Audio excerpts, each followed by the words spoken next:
Hey everyone, Josh Taylor here. Hope all is well. Thank you once again for listening in to the CE Dog Training Podcast. I am again your host, Josh. So today I actually got quite a few awesome emails. I just want to say once again, thank you so much. Thank you to all of the support, the listeners, the premium memberships, just all of it. Really. It's overwhelming in a good way. You know, it's a lot of fun. So thank you.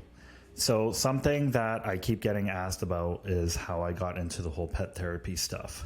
I dabbled a little bit in one of the previous episodes. So I thought today that it would be another story time and I would kind of get into a little bit about how that all started.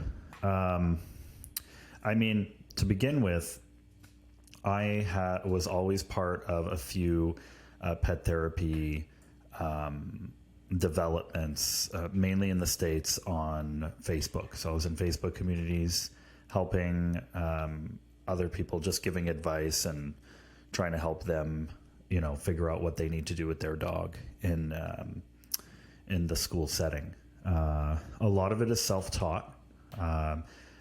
Especially recently, though, I've taken some courses just to make sure that I always look into what's happening in the now.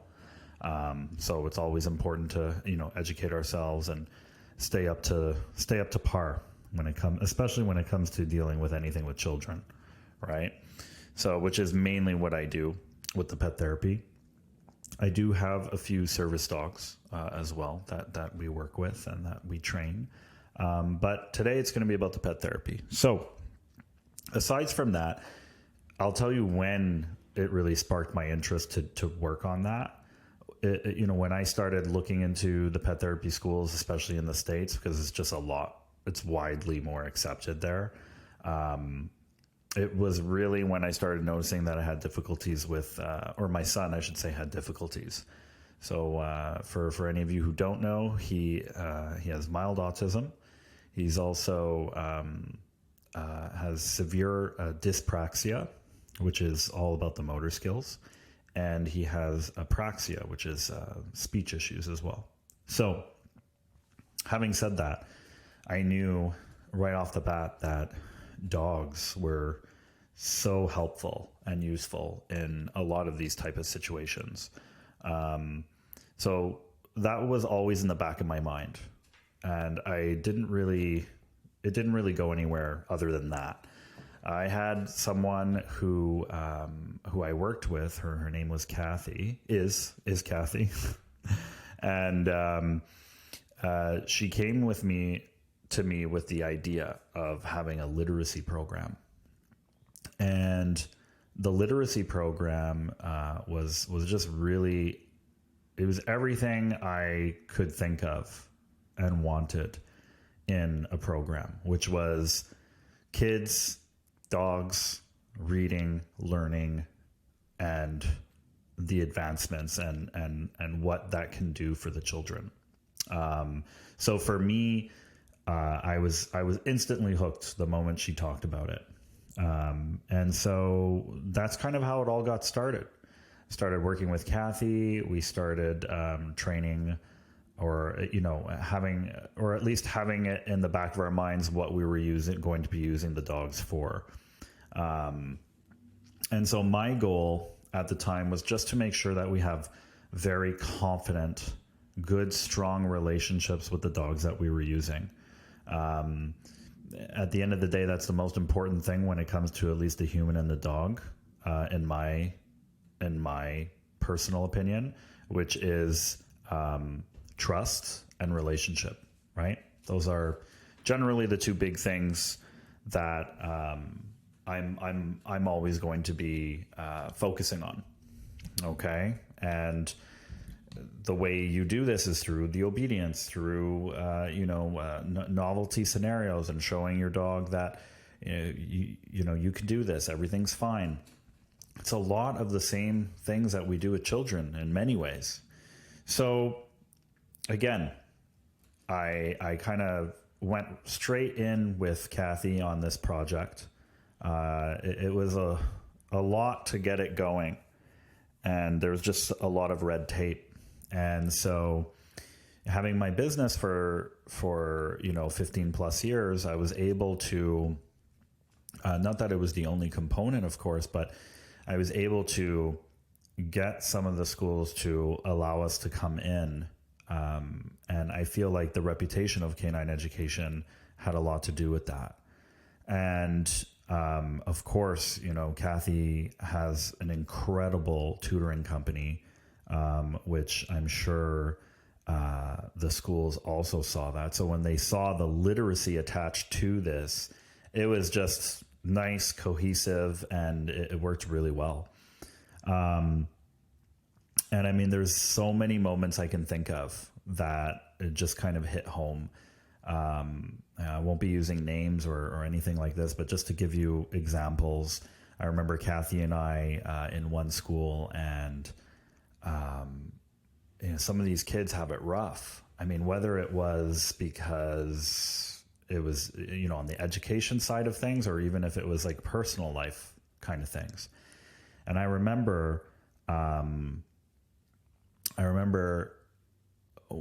Kathy, after one of our sessions, she came up to me and she said, "Oh my gosh," she goes, like the teacher was just telling me that, one of the students is having a really hard time. And she said that, this was like the one thing that, made her just feel very special.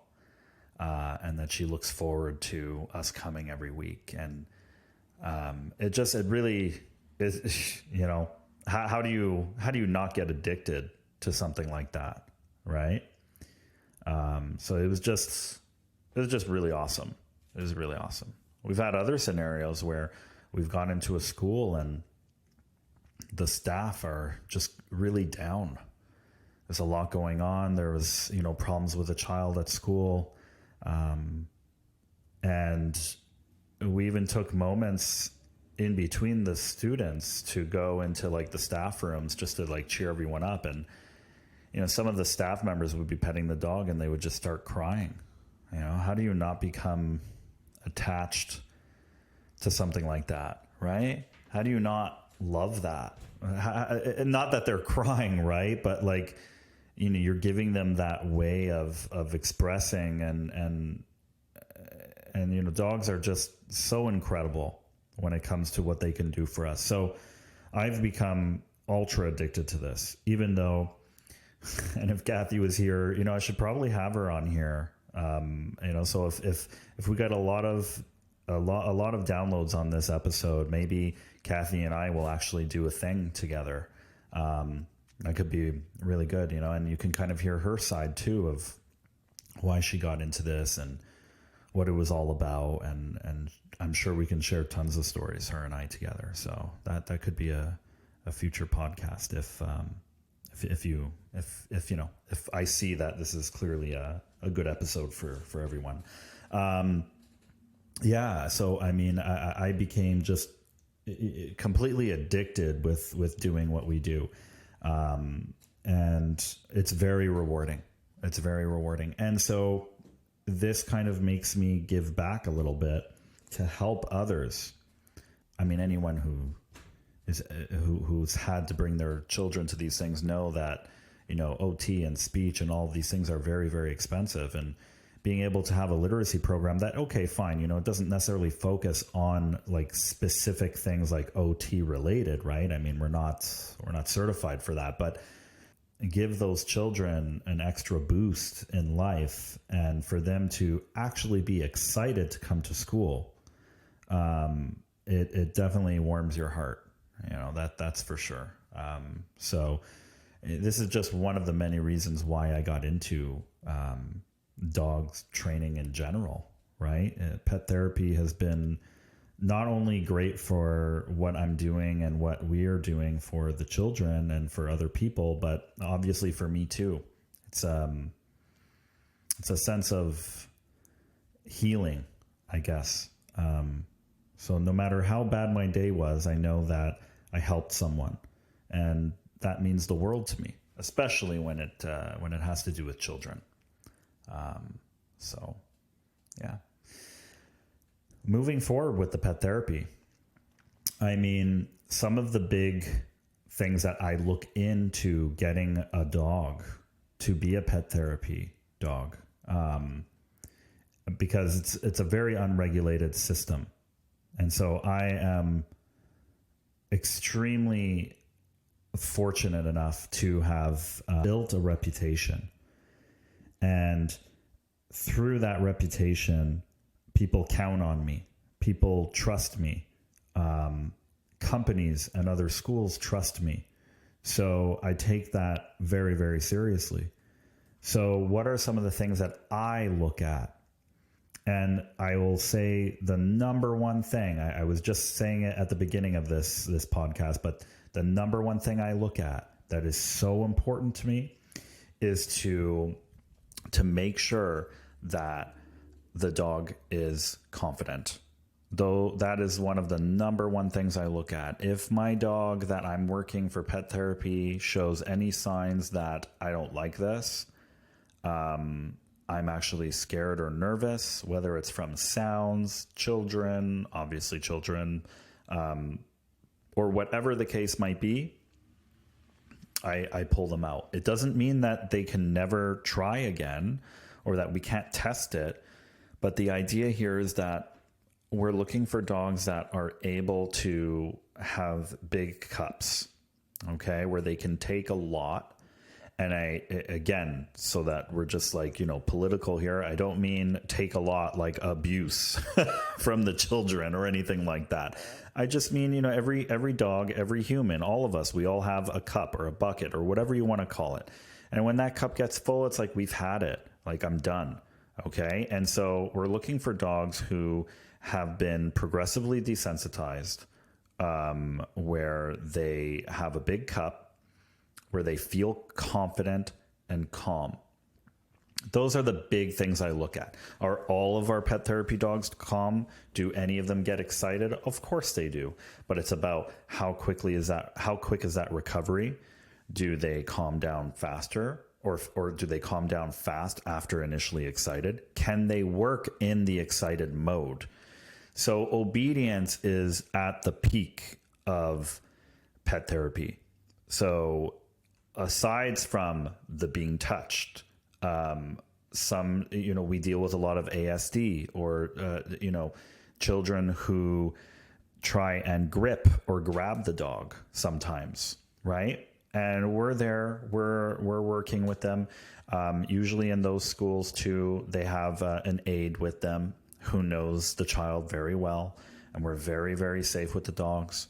This is why Kathy and I have been able to sustain this concept by working hard and making sure that, we're dotting our I's and crossing our T's when it comes to the animal and how the animal feels.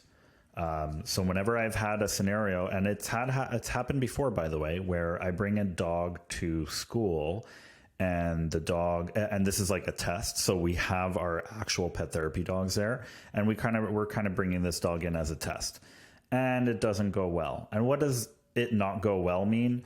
I mean, remember, these dogs are already evaluated to possibly be able to do this. So they're good in the sense that they're calm, they're maybe a little excited, but they're good with children, they're good with people, they're good with sounds, they're confident. It's about whether or not sometimes if they even like it. And I guess I could tell you signs, but for that, I'm just going to say right now that it's a feeling. So I watch them. I'm very close to them. I'm just looking at their body language, sighing, yawning, shaking. I don't mean like visibly shaking. I mean like, as if, if water falls on them and they shake. That's the kind of shake I'm talking about, which is a way of them to decompress. So I'm looking at these forms of scenarios to see whether or not the dog is okay. And there's been many times before where I said, I don't think this dog really enjoys it. And it doesn't mean that we can't try later. like maybe the next school year. But usually I don't try that same year. It's just, for the dog, I don't think it's worth it. So those are some of the things that I start to look at. Obedience wise, we'll get into that. Okay, later on, I'm gonna do something for the premium subscribers about what actual obedience I use that's important for the pet therapy. And a couple of things that I just wanted to touch base on when it comes to the dog is, their mental state. So when they come to the school, it should be happy, it should be exciting, it should be fun for them. If I feel like they're not enjoying it, or they just need a little break, we will usually, walk around the school, or we'll take a moment and we'll come back. This is so normal. And it's like, remember, they're sentient. They have a brain, they have emotions, they have feelings. So all of these things are typically what I'm looking at. And the great thing about the business that I've created is that I usually use my best of the best, you could say, who are interested in pet therapy, and I take those dogs into the program, and we use them for the pet therapy. A lot of the clients are happy because their dog continues that education and that socialization, and we're happy because obviously we're helping the children. They're or even the adults, the staff. So it's very, very rewarding for us. So that's a little bit about the pet therapy side of things. Okay. And how I got into it. So I wanted to talk about what I'm doing now with my son when it comes to pet therapy. Well, we have a service dog in training, especially for his dyspraxia. But some of the big things that I look into right now is I want Jet to feel like he has that friend, that companion, that being who's going to always be there for him.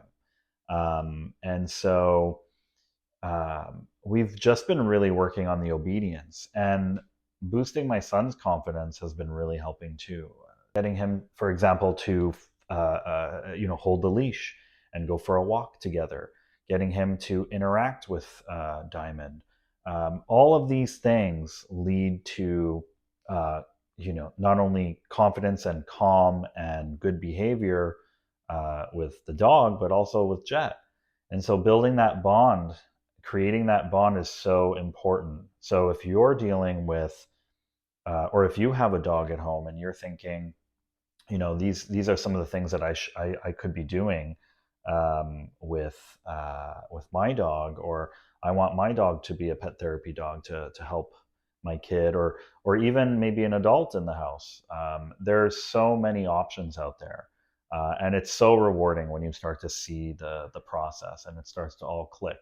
So remember, the big things that we're looking for when it comes to working with that pet therapy dog is calm. We want good confidence. So the more obedience they know, the better. So you want that confidence to be high tier, okay? From everything, from games like middle to making sure that they have a lot of mental stimulation, so like lick mats, snuffle mats, to making sure that they have good amounts of active rest. All of these things help really kind of build just that great attitude that we're looking for in a pet therapy dog. Like I said, I'm going to get into a little bit of for the premium subscribers about what I actually use obedience wise for the pet therapy dogs. But just to maybe close off on this, one big thing that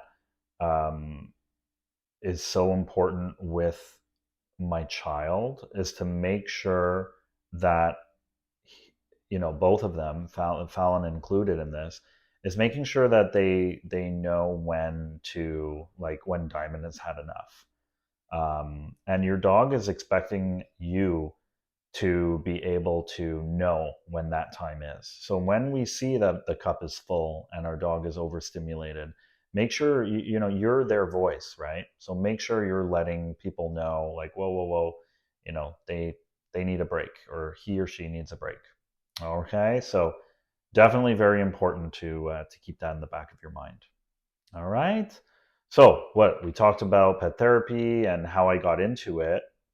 We talked about um, my son and what I'm doing, or some of the stuff I'm looking at with Diamond for him. Um, one thing I have to say too is I remember going into his school. So it was pretty awesome. Our his school hired us, and so we went in with the pet therapy dogs. And you should see him when when I was there. It was so.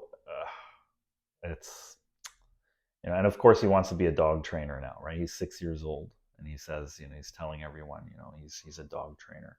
And so I remember, this is let's I'll give you two good little stories. um I remember, so we're in the school, we're in the library, and the kids are coming in, and of course Jet sees me, so Jet comes over to me, and he's hugging me, and he's like, and so he has to tell all the kids, who's this dog, who's that dog. And so I'm there, I'm explaining the rules, and he's like looking at everyone, and he's like, yeah, like, this is what my dad does, this is what I do. He's calling himself a dog trainer.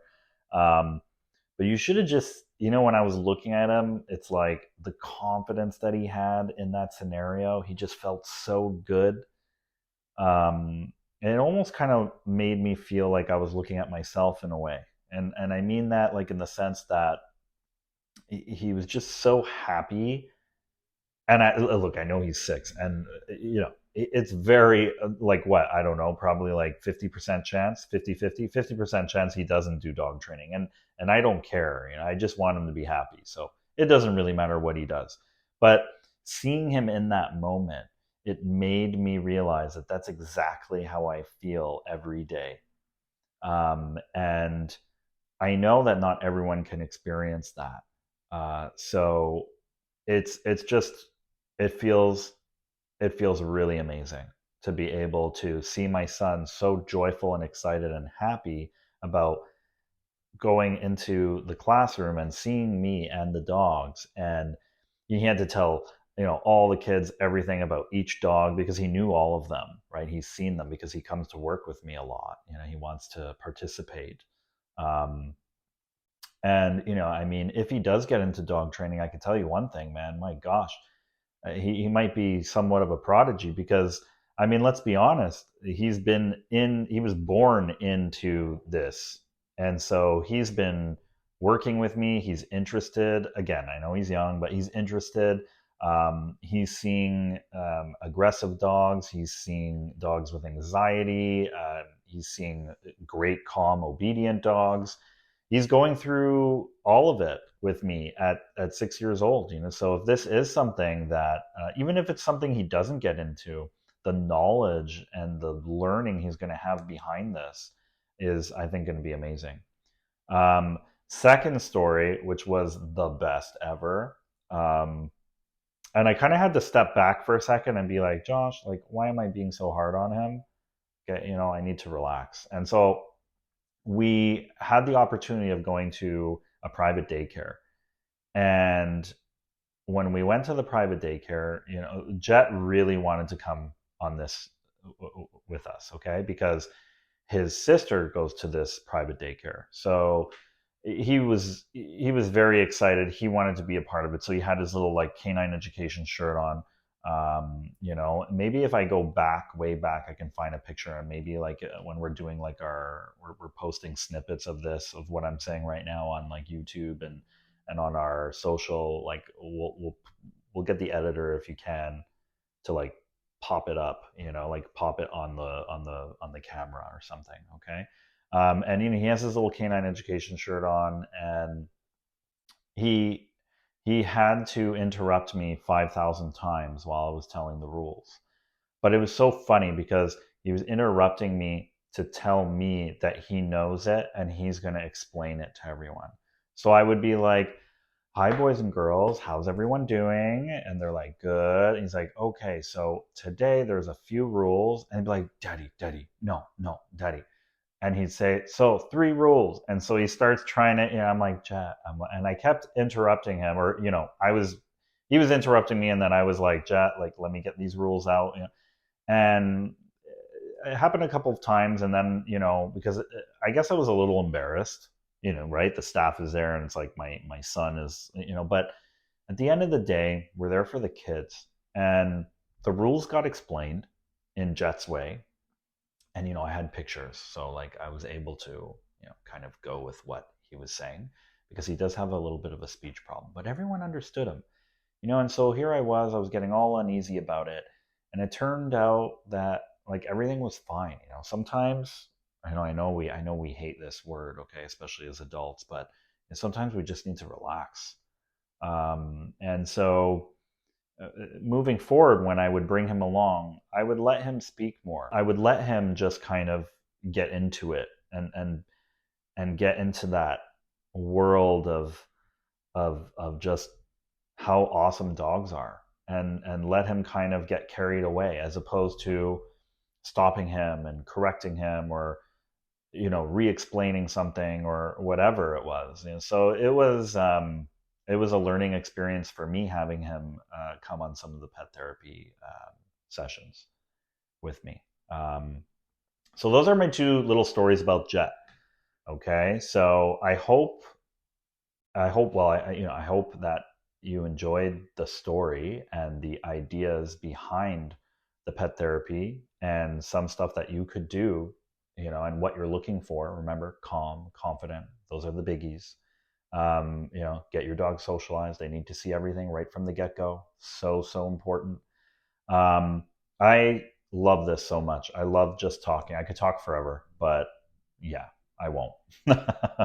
All right. So listen, this is Josh from CE Podcast. I'm going to get going. So if you have any suggestions, or you just want to send me a message, say something. Um, I set up the email, which is cepodcast@canineeducation.ca. All right. Maybe I can once again get the editor at the bottom of the snippets to actually have the email, cepodcast@canineeducation.ca. Something I have to tell you, though, is that, like, I set up that email so that you can message me and ask me certain questions, or what I can do to make it better, or constructive criticism, like all of that. And which some of you do, but I've gotten an overwhelming amount of emails talking about, they want to hear more stories, how much they love the podcast. And I just want you to know that those comments mean so much to me. So I really, really, from the bottom of my heart, I really appreciate it. Okay. And I just wanted to say thank you. Seriously. Like, I know I always do, but nonetheless, just a real wholeheartedly, like, thank you. All right. I love you. I love you, fam. You are all incredible. So thank you for listening to me. I will see you next week with something interesting to talk about. All right. Again, cepodcast@canineeducation.ca. And on to the next. Have a good one. Bye.